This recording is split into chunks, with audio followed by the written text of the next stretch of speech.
అర్బనైజేషన్ని మనం సమర్థవంతంగా ఇప్పటి నుంచి ఆలోచనాబద్ధంగా ప్రణాళిక తయారు చేసుకోకపోతే భవిష్యత్తులో చాలా ఇబ్బంది పడతాం. ఉదాహరణకి ఎయిర్ పొల్యూషన్ ఇండెక్స్ తీసుకుంటే ఢిల్లీ లాంటి మహానగరాల్లో, ఢిల్లీ, బాంబే, కలకత్తా, బెంగళూరు, చెన్నై లాంటి మహానగరాల్లో ఈ ఎయిర్ పొల్యూషన్ ఇండెక్స్ 100 పైన దాటి చాలా ప్రమాదకరంగా మారుతుంది. కొన్ని చోట్ల అయితే 250 కూడా దాటింది. సో అటువంటి ఎయిర్ పొల్యూషన్ ఇండెక్స్తో ప్రమాదకరంగా ఆరోగ్య పరిస్థితులు అర్బనైజేషన్లు పెరుగుతా ఉన్నాయి. దీన్ని దృష్టిలో పెట్టుకుని కూడా కాంగ్రెస్ ప్రభుత్వం ఈరోజు ఈ ఎయిర్ పొల్యూషన్ తగ్గించడం కోసం కూడా అనేక రకాలైన ప్రణాళికలు తయారు చేసుకుని ముందుకు పోతా ఉన్నాం. చాలా చోట్ల పొల్యూషన్ తగ్గించడానికి బ్యాటరీతో నడిచేటువంటి వాహనాలని ప్రోత్సహించడానికి రాష్ట్ర ప్రభుత్వం ఆదాయం కోల్పోతున్నప్పుడు కూడా రిజిస్ట్రేషన్లో చాలా రాయితీలు ఇచ్చి, సబ్సిడీలు ఇచ్చి ఈ బ్యాటరీ బేస్డ్ వెహికల్స్ కొనడానికి ప్రయత్నం చేస్తూ ఉన్నాం. పూర్తిగా దాన్ని ప్రోత్సహిస్తూ ఉన్నాం. అలాగే ఇతరత్ర ఈ పొల్యూషన్ సంబంధించినటువంటి పరిశ్రమలు కూడా ఈ పొల్యూషన్ కాజ్ అయ్యేటువంటి పరిసర ప్రాంతాల్లో లేకుండా దూరంగా పెట్టి దానికి కావాల్సినటువంటి ఎస్టీపీలు, అట్లాగే ఎయిర్ పొల్యూషన్ సంబంధించినటువంటి మిగతా ఇతరత్ర పరికరాలు అన్నింటినీ కూడా పెట్టి ముందుకు తీసుకోబోతున్నాం. ఆయా పట్టణాల్లో ఉన్నటువంటి చెరువులన్నింటినీ కూడా శుద్ధి చేసి, అభివృద్ధి చేసి ప్రజలకి, భవిష్యత్ తరాల వాళ్ళకి అందించాలనేటువంటి ఆలోచన కూడా చాలా పకడ్బందీగా చేస్తాం.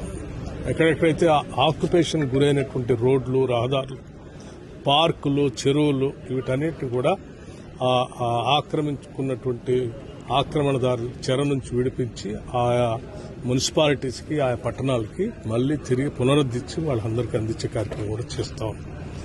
విద్యుత్ శక్తికి సంబంధించి ఒక్క నిమిషం కూడా ఎక్కడ ఆటంకం లేకుండా విద్యుత్తును అందిస్తా ఉన్నాం. అర్హత ఉన్నటువంటి వాళ్ళందరికీ సన్న బియ్యం పెద్ద ఎత్తున ప్రతి మనిషికి 6 కేజీల లెక్క అందిస్తా ఉన్నాం. 200 యూనిట్లు కరెంటు వాడకందారులందరికీ కూడా ఉచితంగా అందించే కార్యక్రమం చేస్తున్నాం. పెద్ద ఎత్తున రేషన్ కార్డులు ఇచ్చాము. నిరుద్యోగ యువకుల కోసం ఉద్యోగ అవకాశాలను పబ్లిక్ సర్వీస్ కమిషన్ ప్రక్షాళన చేసి వాటి రిక్రూట్మెంట్ కూడా చేశాం. భవిష్యత్తులో కూడా యువతకి వారి ప్రిపరేషన్ కోసం కోచింగ్ సెంటర్స్ హైదరాబాద్ లాంటి మహానగరాలకు వెళ్లి అక్కడ ప్రిపేర్ కాకుండా ఎవరి శాసనసభ నియోజకవర్గంలో, ఎవరు మున్సిపాలిటీస్లో అక్కడే ఉండి చదువుకునేటట్టుగా అన్ని చోట్ల నాలెడ్జ్ సెంటర్స్ కూడా మేము శాంక్షన్ చేశాం. మహానగరం హైదరాబాద్ నుంచే best of the best coaching ఇచ్చే లెక్చరర్స్ ని మనం రిక్రూట్ చేసుకుని వాళ్ళ ద్వారా ఆన్లైన్లో అందరికీ ఉదయం 10 గంటల నుంచి సాయంత్రం 5 గంటల వరకు ఆ కోచింగ్ అక్కడ ఆన్లైన్లో వారు చెప్తే అన్ని సెంటర్స్లో వాళ్ళు వినేటట్టుగా ఒక టెక్నాలజీతో కూడిన వ్యవస్థను కూడా ఏర్పాటు చేస్తాం. సో భవిష్యత్తులో ఇచ్చే నిరుద్యోగ యువకుల కోసం ప్రైవేట్ రంగంలోనే కూడా ఉద్యోగాలు పొందడానికి చాలా స్కిల్స్ కావాల్సినటువంటి అవసరం వస్తుంది ప్రభుత్వ రంగంతో పాటు. ఆ స్కిల్స్ అన్నింటినీ డెవలప్ చేయడం కోసం అడ్వాన్స్డ్ టెక్నాలజీ సెంటర్స్ అని ప్రతి శాసనసభ నియోజకవర్గంలో నిరుద్యోగ యువత కోసం ఇప్పటికే శాంక్షన్ చేసాం. అన్ని చోట్ల టెండర్ బిల్స్ నడుస్తూ ఉన్నాయి.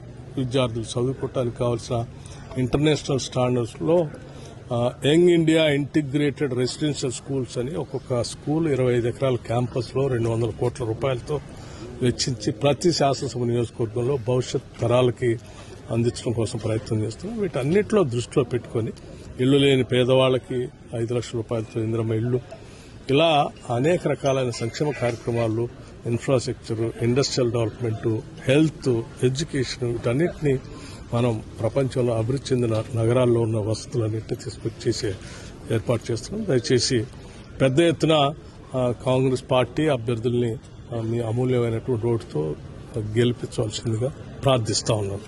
నమస్కారం.